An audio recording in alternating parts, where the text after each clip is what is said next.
আল্লাহর ওলি আলেম যাদের দোয়া কবুল হবে বাংলার জমিনে, তারা কিন্তু আজকে জেলখানার ভিতরে মানবতার জীবন যাপন করছে।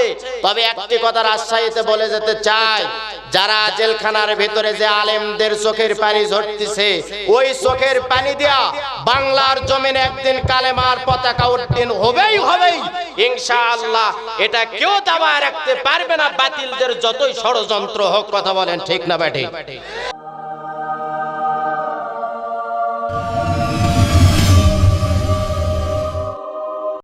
মুসলমানদের পরিস্থিতি কিন্তু এখন বর্তমানে মার খাচ্ছে ইরাক, মার খাচ্ছে আফগানিস্তান, মুসলমানের ভারতের মুসলমানেরা মার খাচ্ছে আফগানিস্তান, চেচনিয়া, বসনিয়া, লেবানন, তারপরে চীনে মুসলমানেরা মার খাচ্ছে, ইরাক ইরানে মার খাচ্ছে, শ্রীলঙ্কাতে মুসলমান মার খাচ্ছে, বাংলাদেশেও যারা সত্যিকারের মুসলমান তারাও পিটন খাচ্ছে, জেলখানায় যাচ্ছে, রিমান্ডে যাচ্ছে, গুম হচ্ছে, বছরের পর বছর জেলখানাতে কারাবদ্ধ অবস্থায় থাকতেছে, চোরগুলা সব বাইরে।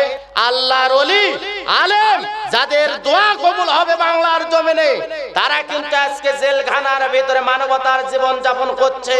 তবে একটি কথা রাজশাহীতে বলে যেতে চাই, যারা জেলখানার ভিতরে যে আলেমদের চোখের পানি ঝরতেছে, ওই চোখের পানি দিয়া বাংলার জমিনে একদিন কালেমার পতাকা উড্ডীন হবেই হবেই ইনশাআল্লাহ।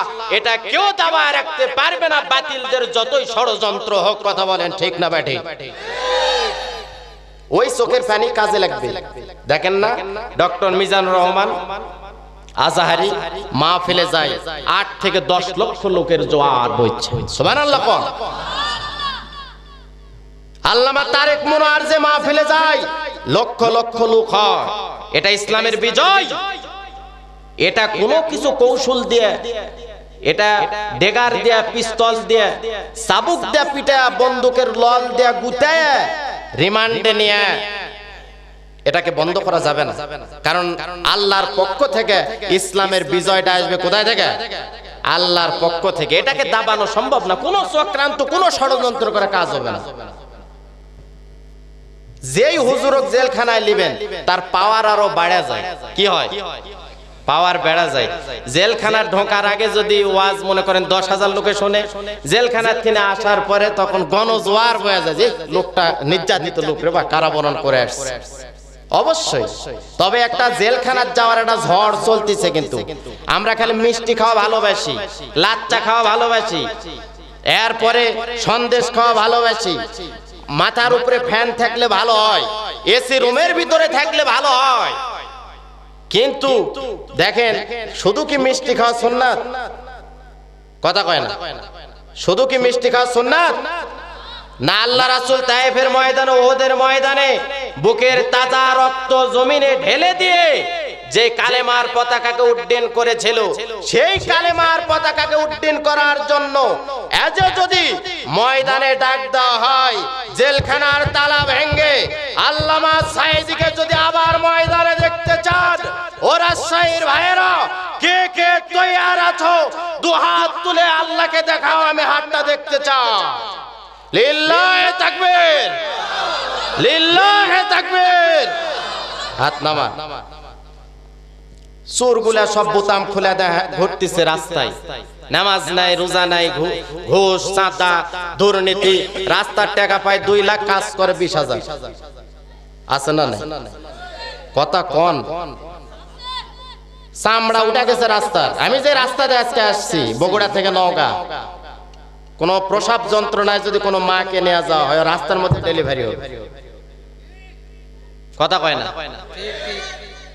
আপনারা মনে করতেছেন যে বিশাল কাজ হচ্ছে, বিশাল কিছু হচ্ছে। অমিয়া, অমন ক্ষমতায় যদি হুজুরেরাও থাকতো, সোনা দিয়ে পিস ঢালাই করে দিতাম, সোনা দিয়ে।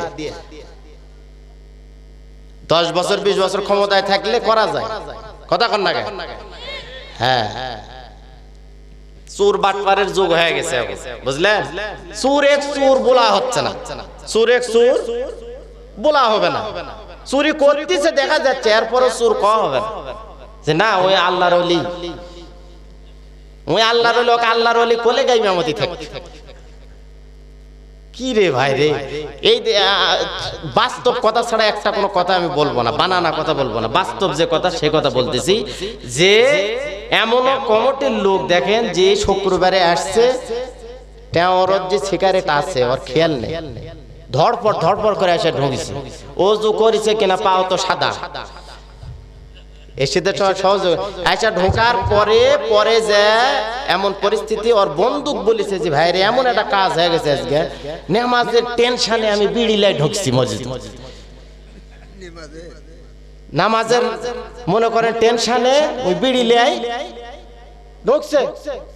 ঢোকার পরে কি করতেছে, ঢোকার পরে তখন গল্প করছে, ওইটা এসে আবার বলতেছে হুজুর আপনি অবশ্যই একটু ওয়াজ করে বলে দিবেন যাতে করে দ্বিতীয়বার এই কাজ আর না, দ্বিতীয়বারে কাজ আর না। এক নম্বরে শোনেন, নামাজ 5 ওয়াক্ত যায় পড়ে না, তাকে মসজিদের সর্দার বানানা, মসজিদের কোনো কমিটি নেওয়া, কথা কয় না, এই সুর মারলে তো ঢোক পেয়ে আসে।